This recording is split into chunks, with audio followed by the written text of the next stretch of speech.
Hello and welcome to the MSW training for Badgernet.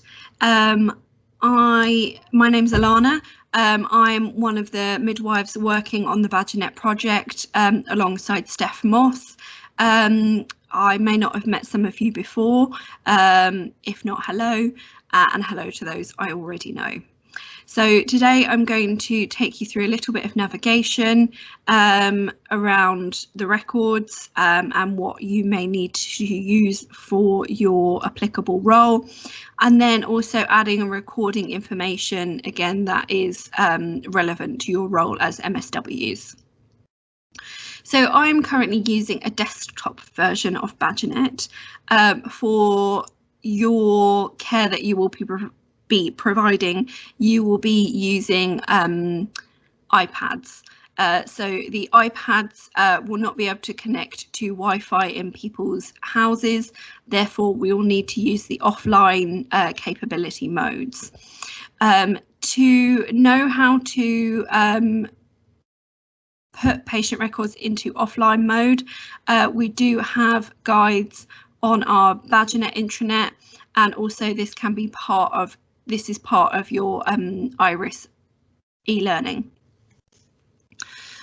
So what will need to happen at the beginning of your shift when you're doing visits, you will need to go and collect an iPad from your relevant base, i.e. at the County Sussex House or at PRH from the Community Midwife's office there. You will then need to look at your list of visits for the day, select those, download those to the iPad, so you can obviously then leave the building.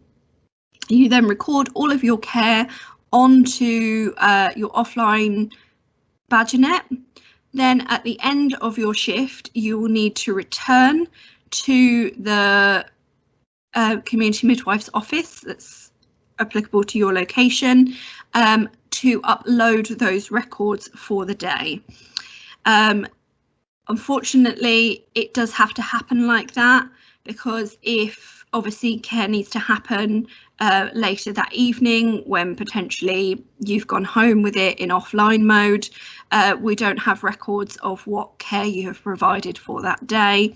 Also, if you think that you're going to be in the next day and then go off sick, then there's potential that that record on your iPad will stay on there for a long time, or you also may forget the iPad, and then again we're stuck without those records for the day. So it's really important that obviously you pick up the iPad at the beginning of the shift, put those patients into offline mode, and then at the end of your shift you then return the iPad to the relevant Community Midwife's office, and then you re-upload those onto the live version of Badgernet. Okay, any questions about that, please speak to your team leaders. So obviously there are some differences between the desktop version, which I'm using, and the iPad version. Unfortunately, we cannot record from the iPads, so I will show you where the differences are as we go along. So on our desktop version, we have tabs at the top which start in the top left-hand corner of the screen. So we have the picture of the badger, which takes us to our log-on screen. We have our patient that we have selected, so this is the person at the moment. We have access to our list of women and people, so you can search specifically within that, and you have your baby lists as well. So all mums and babies should be linked. So if you open a women or persons record, it should also open up your baby record. If you open up a baby record, it will open up a woman or persons record. So the two stay together. In your iPads, to be able to switch between patients, in the top left-hand corner of your screen, once you have a patient selected, like I do in this case, there will be a red button with an arrow on it, which will allow you to bring out this menu. At the very top, it will say something like select new patient, and below that will be the rest of your menu, which I'll cover shortly. So when you open up a new person, you will always have an overview of their pregnancy. This comes up automatically. So you can see their health history from booking, their care plans from booking, any scans recorded, medications. You then, in the middle, if they have delivered, you'll have information about the labour and birth, any information on baby's risk assessments, management plans and feeding plans. And then over onto the other side, you will have your key risk factors. So it picks out the specific information that you might need for your visits, rather than having to look through all of the different forms. There's also a management plan that would be listed here, and some information on care that has been provided throughout the pregnancy on how to in relevance to saving babies' lives. There's also a fetal management plan, links to our social summary, which will give you a bit of an overview, but there is another place to see more information, which I'll talk about shortly. Any medical discharge, circle of care. Also, right at the bottom, you have links to all of your scanned documents that have potentially been uploaded throughout the pregnancy. So when you look at your iPad in your menu, so obviously you have your woman lists, you then have something called search and record, and then you have your pregnancy summary button. On the desktop version, the search in record is also called enter new note, and this is the way that we bring up all of the different forms that we may need to be able to record care provided. So in a postnatal person, there will be a section for mother notes and a section for baby notes, but you can search terms in the search box to be able to bring things up. So we've got a pregnancy summary, then we go down to our postnatal section. If this person had had their antenatal and labour care with us, there would also be buttons in between pregnancy summary and postnatal record saying notes during pregnancy and labour and birth, so you can also view those that way. This person has been specifically created as just a postnatal patient, so therefore that is why it's missing those sections. So once we go into the postnatal, we can then see most of the time on a day-by-day view. Sometimes you get more days, so you may have the 8th twice, but in this case it's all separated out.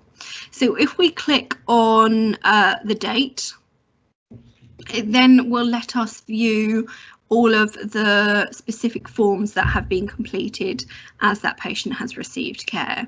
So anywhere that there is a title and an arrow, if you click on the arrow and then click anywhere on the black text, it then brings up the form that it is specifically referring to, so you can make any changes that you need to. Also in the background, it does record when the initial notes were opened and then when any changes are made through and what time they are changed at. So everything is recorded in the background.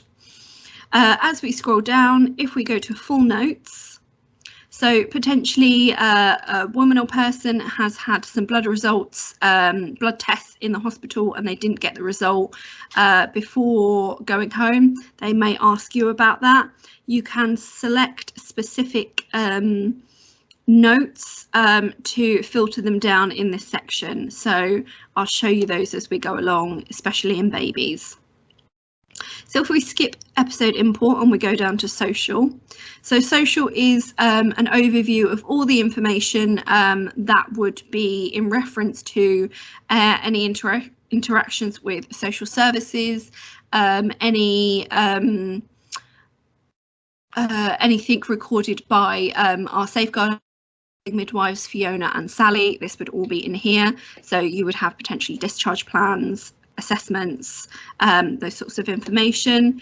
As we go along, you have any correspondence, so potentially scanned documents of meetings and care plans that are visible here. Notes is in reference to notes according to mum, and again we have baby notes. So in this case we can see that when they were in hospital there was a social note added by a nursery nurse, and in this example it was just saying test. So obviously these would all be viewable here. This section is a bit like our yellow paperwork. You've also got your mental health. So any mental health information would also be recorded in here, including scanned documents. Any specialist reviews or management plans would also be visible in this section. So when looking at this, obviously you can see you have an overview, you have demographics here, first examination, feeding plans, specialist reviews, management plans and risk factors. So it's a good way, as you walk into a home, you can obviously see the information that you need straight to hand. So if we go down to summary of care, so this is very similar to our postnatal section in that it's a way of us viewing all of the forms that have been added as during their care within the hospital, or potentially care they've received in the community. So if I go back to care that was received on the 8th of April, I have a long list of forms that were completed. So if I wanted to view any of those, I click on the word or on the arrow, it expands, and then I click anywhere on the black text and it opens it back up for me. So I can see the SATs were recorded, it was 98, 97, had a bit of a low temperature. But there's also other places that we can view what else happened. So I will talk to you as we go. And again, postnatal notes, we can see that the baby was transferred to community care. On the next section down, we can see TC and postnatal ward care. If we click in there, this is where any specific high risk trans care or any care that has been provided on the neonatal unit would be viewable, and it gives you a bit of a summary what happened during their stay, any risk factors and management plan as well, and also when they were discharged.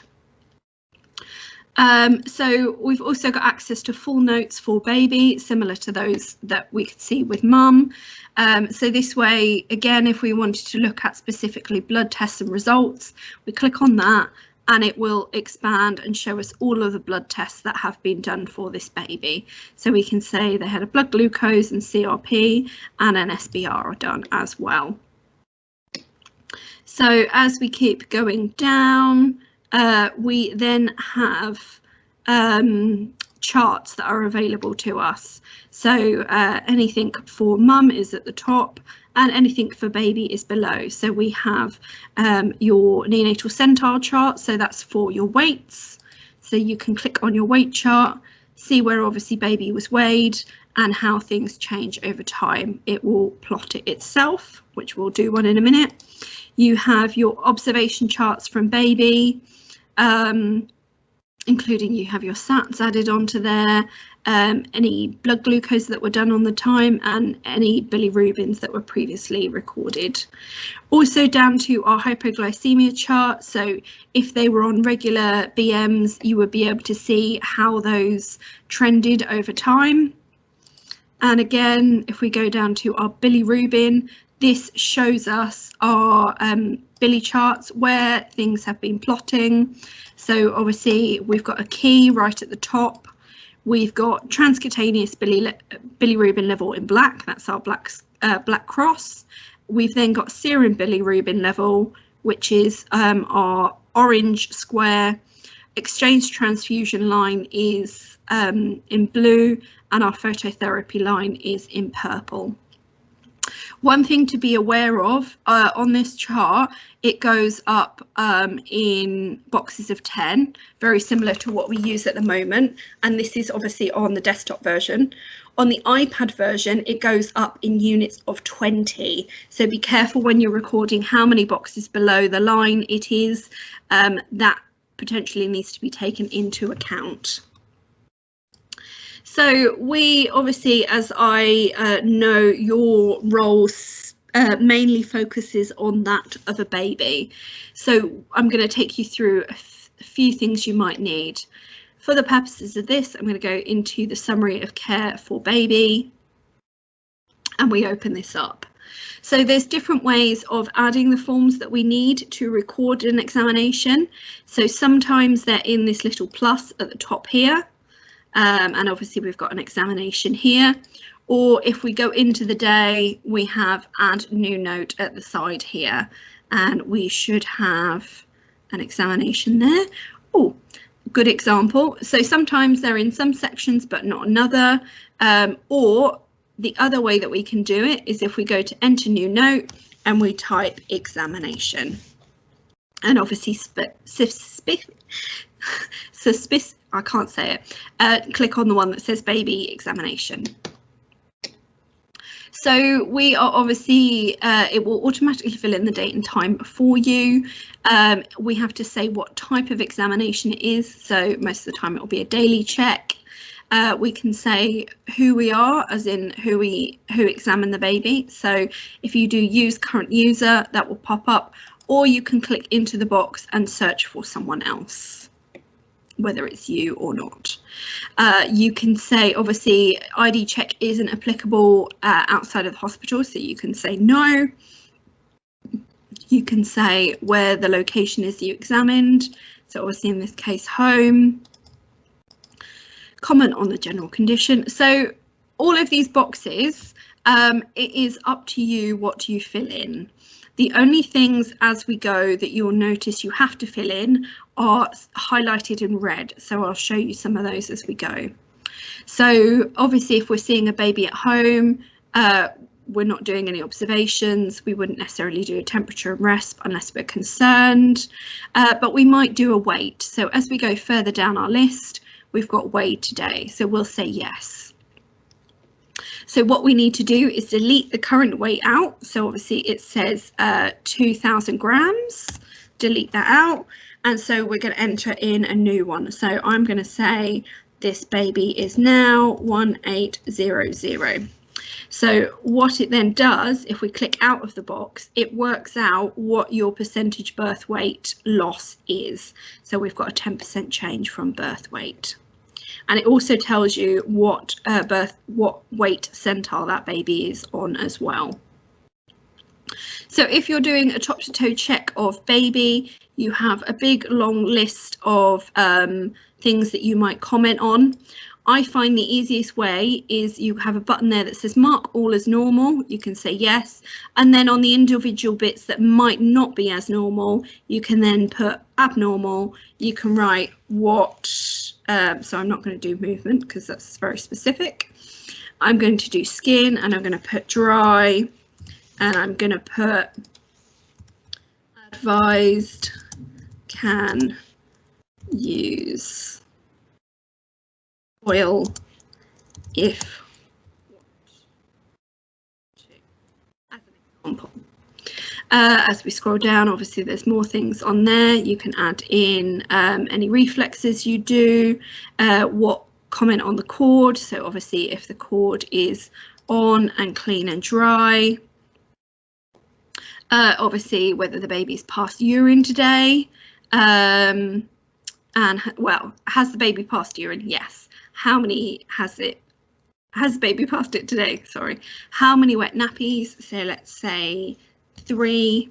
And obviously, has it passed meconium? Has it passed any stools in the last 24 hours? Yes. And we'll say the stools are changing, and we'll say it's had 4 stools. So that will show later on as we go on things. You can obviously add any comments that you need to. There's also where it says baby illustration. If we click on there, it will bring up a picture of a baby that we can mark on anything we noted. So if we potentially noted a blue spot on the back, we can mark that on. Or if there's any obviously significant cuts or marks on baby, we can record those as well. So it's now saved the image. I can click back in and brings that image back up again. So in this case, we're going to say that no referrals are required. So like I said, these bits are mandatory. So every time you fill in this form, you do have to say we can do that. So is our baby fit for discharge? No, and we don't require a BCG. You've then got space at the bottom to add in any extra information you would like to. So we'll save and close. So obviously if we go back into the day, it hasn't appeared yet.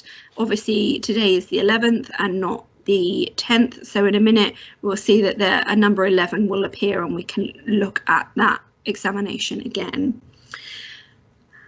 As I say, it happens. We click on baby examination and expand. Bear with me. Sometimes if it doesn't open, I find clicking on another area, going back onto it, going back in, it should then work. Sometimes it just freezes out a little bit. So we'll click back onto that information and obviously we can see all of what was recorded here. So if we obviously we've done a weight on baby, so let's go and view that weight now on our centile chart. So if we go down, scroll down our menu, so obviously we're at summary of care at the moment, we scroll all the way down and we go to our neonatal centile. So obviously this is recording all of the different heights, weights, head circumferences. So if we go onto our weight, we can then see that it has plotted the difference between the two weights of this baby. So obviously that's crossing down. So obviously we don't want that. We either want it going up or we want a nice steady line. So it's a good way of visually seeing that, okay, maybe things aren't going so well. Also on our observation chart, it will add in weights. So hang on, let me scroll back down to the day we're on. No, we're on the 11th. So it should be here somewhere. Again, sometimes it does take a little bit of time for that to appear, so do bear with it. So I'm going to go back to my summary of care and say, obviously, I know that this baby is only 62 hours postnatal, but for the purposes of this video, I'm going to add in a blood spot test. So again, if I do my little plus, I can then see blood tests and results. Click in here and we've opened up a blood test form. So again, we've got a red box that says consent obtained. So we say obviously yes. Then we're going to select what blood tests we're doing. So we have got obviously all blood spot screenings, or all blood spot screenings plus beta thalassemia. So it does select everything for you. So you don't have to go through the list of everything and say you want this, you want this, you want this. We have that there. On the iPad, when you have the blood tests opened, as you scroll all the way down the bottom, it will have this button that says all accepted. If you don't, you'll have to then in the accepted and requested, add in that. But instead we can do all accepted and it's filled that in. Also, if you provided a leaflet, that will pop into there as well. So we can say, obviously there's comments here, consent obtained for storage sample after testing is complete, yes. Consent obtained for use of samples in research purposes, yes. Location of sampling, obviously we're going to say Should be home, woman's home. Is this a repeat sample? No. So then we can say what date and time we took it. So it's either obviously the same time as the note or the time we're at now. So when you have it on the iPad, you click into the box, it will say no date selected. You can click on the date and press the button update that's just above it. In this case, I'm going to use something called T tab. So I type the letter T, and on the keypad, there's a tab button with 2 arrows. I press that and it fills in the date and time for me. So obviously we need to say who has taken it, so we can mark that as ourselves, or if someone else has, we can add that in. And if any quality checks take place, you can record that, or any additional notes saying extra spot added as,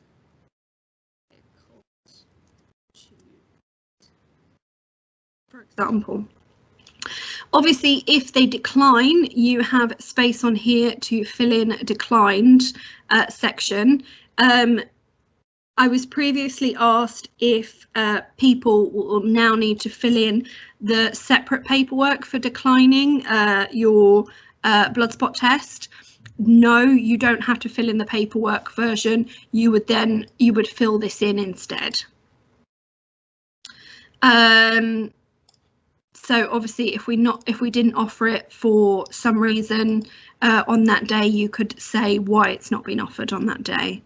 And again, any order details, so your number, I believe there's a number along there. I haven't done a blood spot test for a long time, but anyway, you can add that information, and you could put when it's been sent as well. So what we would then do is we would then save and close it, because obviously from that point of view, we would have completed our blood spot test.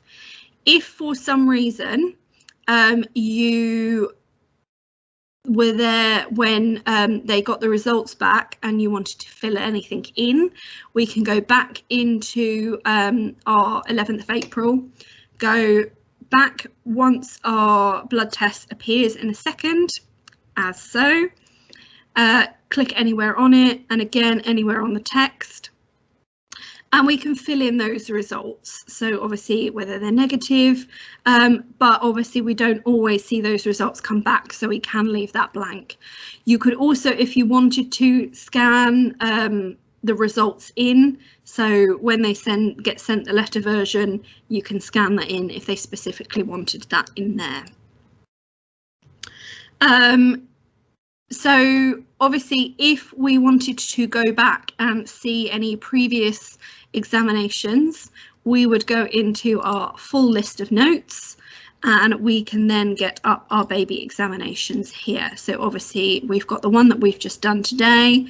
There's also other links to management plans, any observations that are previously done, and risk assessments as well. So anything on any notes that have been recorded, you can go back and look at those. So if specifically you wanted to go back and look at what the results from the night were, that would also be recorded in here as well.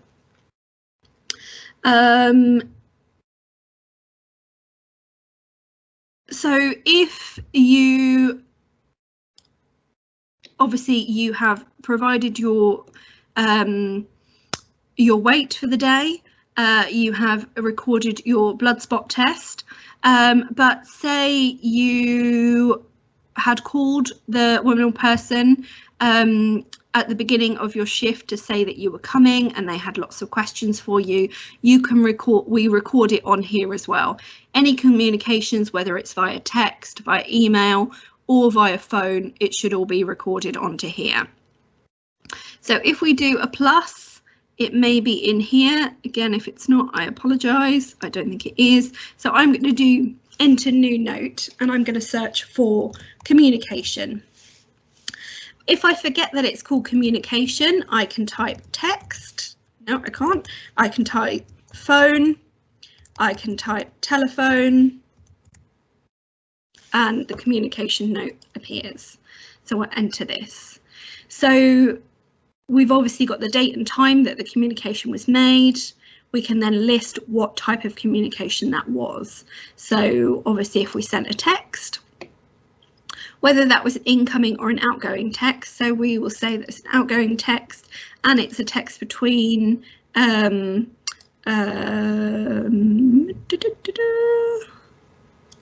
so you will come under, apologies, infant feedings, no, you can always put other. It varies on the roles that are available on these lists. So if you can't find anything that is appropriate, you can use other or you can use user. So we'll put MSW. All of these roles hopefully will be added soon, but for the meantime we can use that as a difference. And then we can obviously say it's between ourselves and the woman.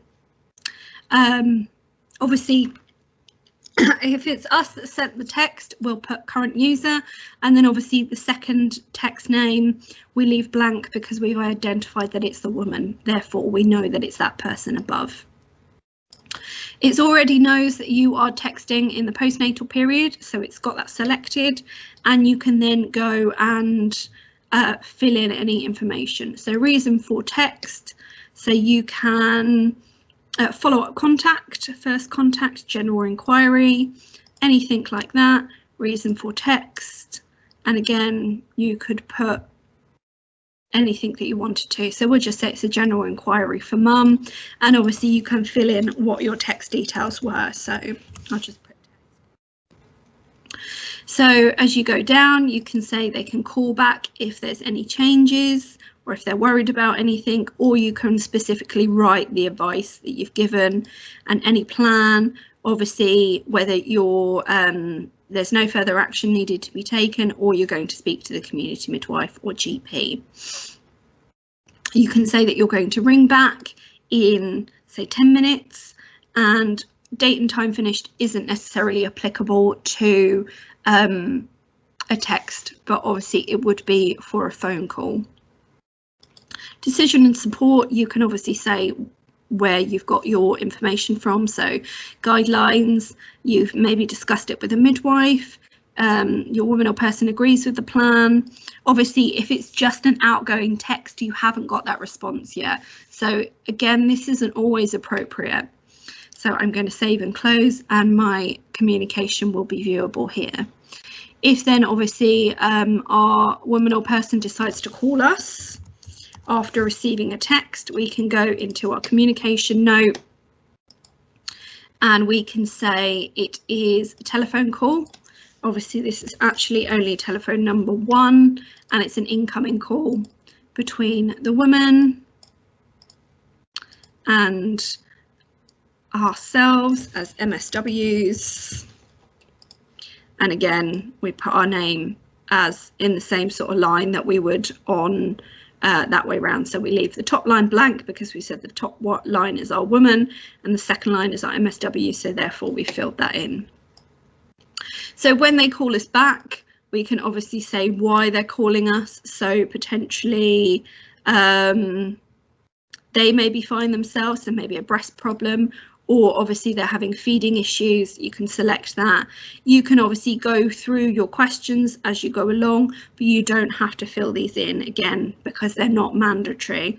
Depends on why the call is taking place, and again you've got a free text space to add in your information, and again what your action and recommendation are. So I'll save close. So again these will be viewable here shortly. So another thing that you may do at home, obviously during your examinations, you might end up doing a transcutaneous bilirubin sample. So there's 2 ways of doing that. We can go down to our chart and down to our bilirubin chart that we have viewable here and click add transcutaneous bilirubin, or we can go to our enter new note or search in record and type trans, and it comes up within our list here. So transcutaneous bilirubin test. So we'll say yes, the fit for criteria and no, they're not in the unit. So now we'll say what the current level is on our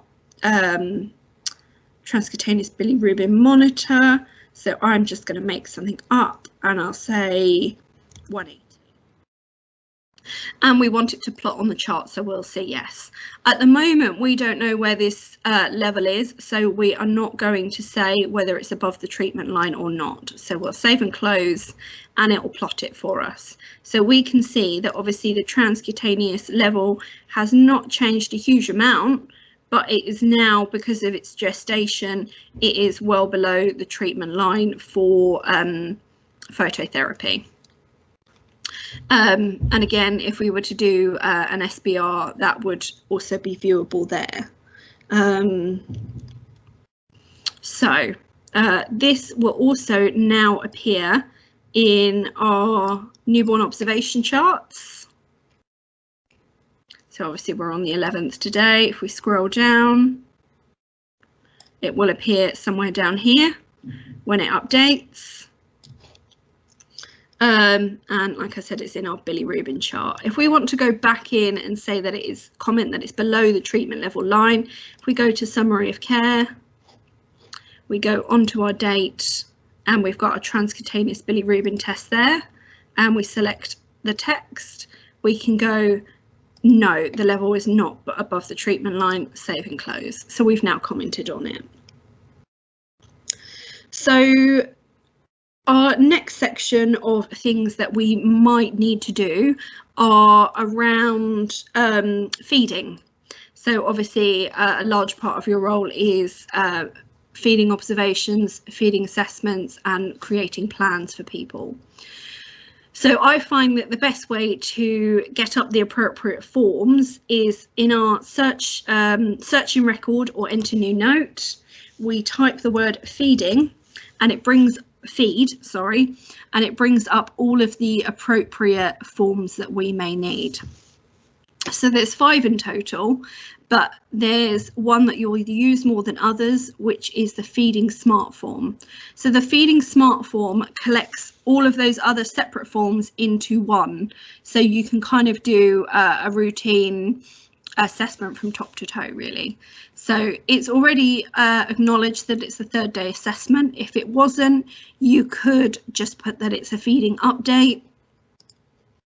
And again, if your feeding type is breast, then that's already selected for you because that's what was previously selected, or you can obviously change it to formula and you can say it's via a bottle. So obviously that has changed. So it had previously breastfed. We can say any assistance given, and the previous feeding problems were reluctant to feed. So in this case, we can say none. So we then go on to the next feeding assessment. We then have to select whether it's breastfeeding, artificial formula. So in this case, if they were formula feeding, it has appropriate questions for us to ask as we go down. And again, if they are breastfeeding, they also ask appropriate questions in regards to a baby that is breastfeeding. You've got space to add notes, and as you select boxes, you may find that more information appears as you go. So our next tab on the side is our baby feeding plan. So this is really helpful. Obviously, you can see it will bring up the previous baby feeding plan, which you can then update, or you can leave as is. So obviously we can say continue with, and obviously if any issues are identified, again, our reason for review and our type of user. So again, so we use current user and type of user, we will say other MSW, and it's in there. As we go through, we've then got links to postnatal conversations. So if we click on that button here, it will then link us into any conversations we may have had about different things. So say this is our first contact completed by ourselves. It's me. And obviously you've got breastfeeding, so anything that we talked about in regards to breastfeeding or formula feeding, maybe they switch from breast milk to formula milk, and again you can record all of this information in here. I was also asked previously about how we would publish our feeding plans that we have created here onto the MatNotes app. So unfortunately, when we complete a feeding plan in here, we are not able to upload it onto their application. To be able to upload it onto their application, so their MatNotes app, what you would do is you would highlight what you've written already, so you don't have to write it twice. Press copy. We'll then do save and close, and you will need to add a clinical note. So if we go to enter new note, do clinical, we would potentially want to add it to babies, but for the purposes of publishing it to the app, if we add it to clinical note woman, we fill in our note here, say obviously that we have completed it. We can lock it from changes, so we can't change, no one else can come in and change what we've said. If we say no, it means that other people are able to access the note and can make changes. We can say what type of user we are, so we have got maternity support worker here, and our clinical note, we'll just put clinical for this case, and we've got feeding plan. Then you can add that. So as we scroll further down, so obviously if it was confidential, so if we didn't want to upload it to the app, we would click yes. If we do, we have got the app ability to publish to MatNotes. So we click yes, we can authorize it, so we enter in our username and password. Press OK, word, and there we go. So it would now publish it to the app. So obviously they've now got access to be able to view that. So we save and close, and that's it. It should be on the app. Obviously it's not ideal that it's on mum instead of baby, but it's obviously already recorded in baby in the feeding smart form. So at least this is a way that women and people have access to that plan easily on their MatNotes app without us having to write it down on a piece of paper. It's all that information is there.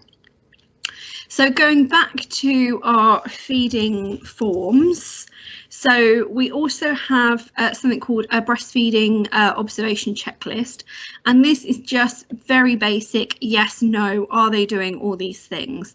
It doesn't give you anywhere to be able to comment on anything or say what you did to change it. So obviously you can add those in there. You don't have to fill all of it in, you can fill part of it in, and then obviously we can add in more information in other areas. So our feeding smart form will encompass your feeding assessment, feeding plan and feeding update. But if you needed to access those separately, that is also absolutely fine. So if we go into our feeding plan, it has that same feeding plan, but again, it means that we can update it, it's there and available for us, and it also links into the breastfeeding assessment form. So sometimes on the app, depending on what page you're on, and you'll get used to which ones you can do this on and which ones you can't, at the very bottom of the note that you bring up, again, it will say edit and it will say information. If there's the information option, there are potentially links to other forms from there as well, which again can be quite handy. So again, if you wanted to record any other postnatal conversations, if you type post and you have postnatal conversations, and again, you've got that separately there. I think I have covered everything that I have been asked to cover. If there is anything that you feel I haven't covered in enough depth, or you feel is missing that is applicable to your role. So at the moment we have covered adding weights, adding blood tests, viewing previous examinations, also viewing other information that you might need to through full notes, looking at our birth weight difference on our birth weight chart, looking at communication between yourselves and the woman and person, breastfeeding forms and feeding forms in general, and our postnatal conversations. So, and also how to publish a note onto the app as well in regards to your feeding plan. So if there's anything that you feel I've missed, please contact me, or you want anything else, any other information, then I have added my email at the end of this video. I hope you found this helpful, and thank you very much for listening.